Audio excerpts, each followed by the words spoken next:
ruangan na ito. Yan, tapos na ba sila kayo?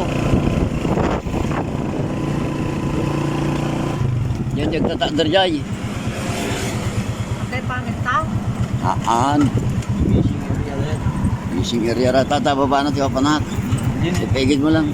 Yan, di ruangan na ito ni. Injagdan. Tata.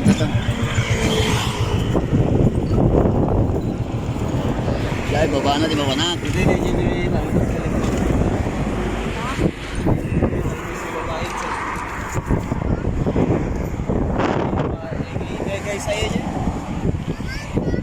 Ang angin, Mike. Sige. Bye-bye.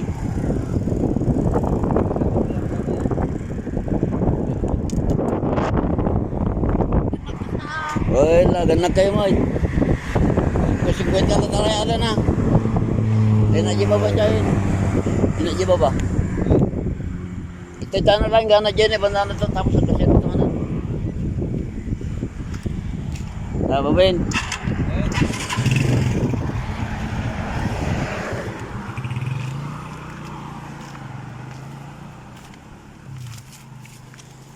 So yan mga diskarte, bali nagpa-drop lang tayo rito sa may spot natin, dito sa may Santa. Tapos sila misis tsaka yung mga anak ko, bali diretso sila ng Abra.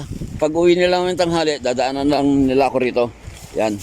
Hindi na ako sumama doon sa kanila, mas gusto ko yun dito kaysa doon sa biyahe-biyaheng ganon. Dito nung nakaraan nag-fishing tayo rito, may nahuli naman tayo, hindi naman tayo na zero. Sana ngayon meron din. Ayan o, ganda ng spot. Pero may naglalambat na ron. May lambat sa unahan. Ayan, pahirapan sa pagbaba. Ayan o. Oh. Yan, dito tayo. So, bangin yan. Oh. Taas. Kaya kailangan natin magdahan-dahan pagbaba. I-upload ko tong video na to. Meron man o wala tayong mahuli. Kasi dayo tayo rito. Medyo malayo-layo rin ng konti itong dayo. Ano to? Spot na to. Pero sana may mahuli tayo. Talagang madulas. Kailangan natin kumapit. Pababa para hindi tayo mahulog. Bato yung babagsakan natin, no? Solid.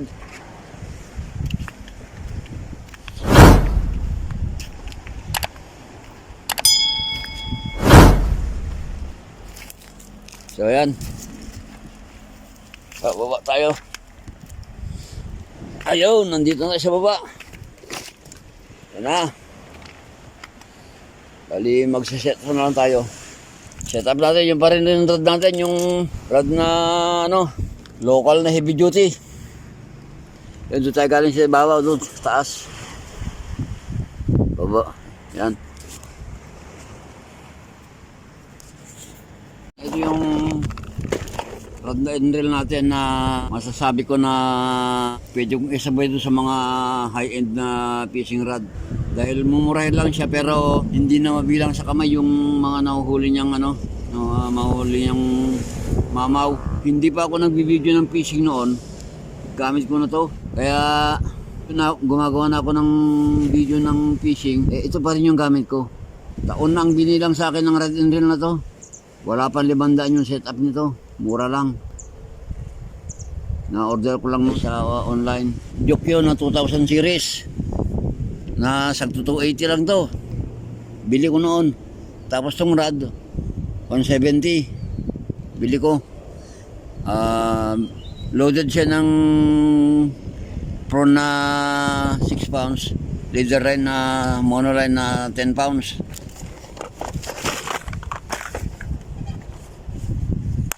Tapos papardera natin ng 5 grams. Hindi ko alam kung anong pangalan nito pero ano to, step Mino. Matagal na rin tong Mino na to sa akin. Yung lure na to, ayan oh. Nakailang palit na ako ng treble hook niya. Siguro 5 na beses na ako nagpalit ng treble hook nito pero buhay pa rin.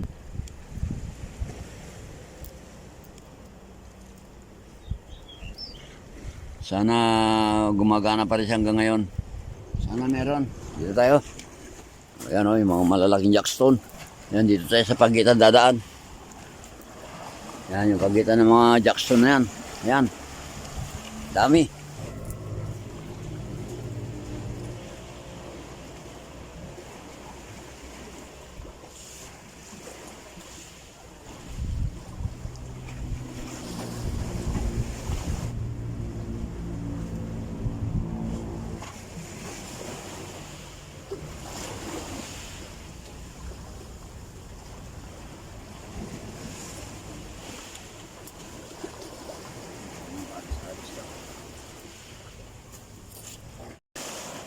Kaya wala tayo nahuli banda rito. Bali ang gagawin natin, dadayo tayo doon, banda ron. Doon. Sa may batong yun. Yun, doon tayo. Pag wala pa rin doon, punta natin sa kabila. Doon naman sa kabila doon. May naglalambat kasi dyan, oh. Yun siya, nakasakay siya ng balsa. Kaya parang alanganin na. Tapos may isa pang lambat doon sa bandang laot. Mahaba. Siguro mga 3 kilometro yung haba nun. Diretso. Kasi kitang-kita doon sa taas. Pagka ano, nung bumababa ako doon, nakita ko na yung lambat na nakalatag doon sa gitna. Yan. Kaya naisip ko baka wala tayong mahuli, pero baka sakali pa rin tayo. Siya mga diskarte. Bali tinitipid ko lang tong baterya ng cellphone para kumasya, kasi talagang madali lang siya malobat. So abang-abang na lang sa susunod na mangyayari ka diskarte para So lipat tayo sa kabilang spot. Ito. First time tayo makapagkakadang ka itong klase ng isda. Hindi ko alam kung anong klase ng isda ito, pa-ID. So update na naman sa susunod para makita natin kung ilang piraso mahuli natin. Tinitipid ko lang talaga yung baterya nito, kaya pasensya na kung putol-putol yung video natin. Andito pa rin tayo sa spot natin. Nag-move lang tayo ng konti. Dito tayo galing dun, punta ron. Yan. So ayan mga kadiskarte, pagod na. Mag-alas 2 na ng hapon, pero wala pa rin yung sundo ko. Yung mga kasama ko na pumunta ng Abra, wala tayong nahuli na magandang huli. 3 yung release natin na puro maliliit. Tapos dahil puro maliliit kumuha ako ng 2 maliliit para wag lang masabi lang na wag 0. Umabot ako ron doon sa mga batuhan na yun, doon. Yun yung batuhan yun, umabot ako ron papunta rito, pag ganito dyan hanggang doon sa may mga bahay-bahay doon may batuhan doon, wala. At saka isa pa, maraming damo, masyadong maraming damo sa gilid, bawat hagis sabit. Ito yung nakuha natin ngayon, 2 piraso. Oh, maliliit. Gaganito rin yung mga rinilis ko, pero dahil ayoko namang masero, kumuha ako ng 2. Nung kumuha ko ng 2, hindi na nasundan, talagang ganyan lang. Grabing mga isda yan, liliit. Sabagay okay na yan. May dadagdag ko na lang yun sa binili nilang galunggong sa palengke. Pandagdag na rin yan. Ulam namin mamayang gabi. Wala na, pagod na rin ako mga kadiskarte. Kaya pack up. Uwian na. Hintayin ko na rin yung mga kasama ko na dumating. Dadaanan kasi nila ako rito. At saka pa-high tide na rin. Ito sana yung maganda kaso ang dami kasing damo. Tsaka hindi tayo makalipat ng spot. Walang sasakyan. Gusto ko sana lumipat sa ibang spot, pero walang sasakyan. Kaya nagtyaga ako dito, pero wala naubos na yung tyaga ko Kaya pakap na, pagod na rin ako, walang mahuli. Pero may linakad ko mula doon, sa dulo doon. Hanggang doon, sa dulo doon kabila. Yan, yun. Yung batuhan na yun, yung pali kong ganun, doon. Pero may ilang rin yan, ilang kilometro rin niya linakad ko yan. Makahuli lang ako pero wala pa rin. Masabi lang na hindi 0, kahit malilit pinatulan na. So ayan mga diskarte, pack up na tayo.